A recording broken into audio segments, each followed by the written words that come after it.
今次同大家煮一個家常菜，就係金銀蛋浸菠菜。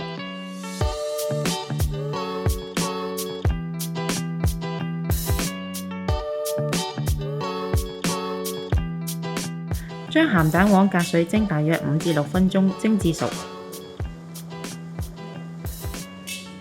拎出嚟攤凍之後就切粒陣間用。蒜頭切蓉，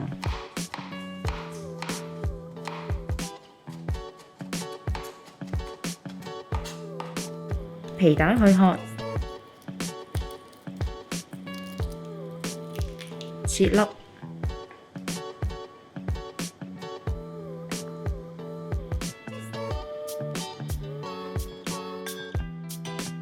凍鑊落油，開中火加熱，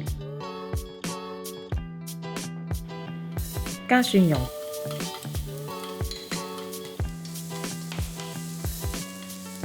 將菠菜炒到去軟身，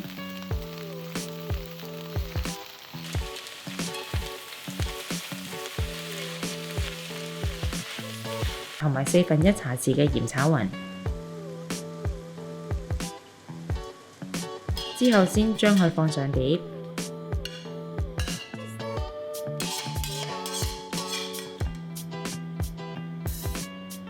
開細火，喺鑊入邊加少少油，再落料理酒同埋半碗水，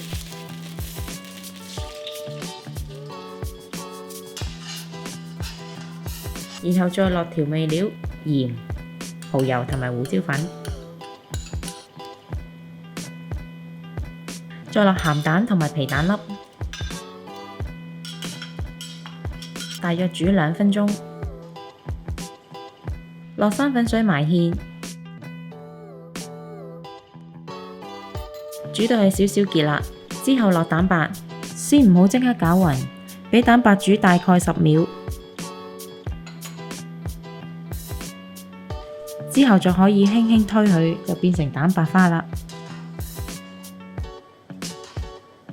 熄火，加少少麻油，然後將個芡汁淋上菠菜就可以啦。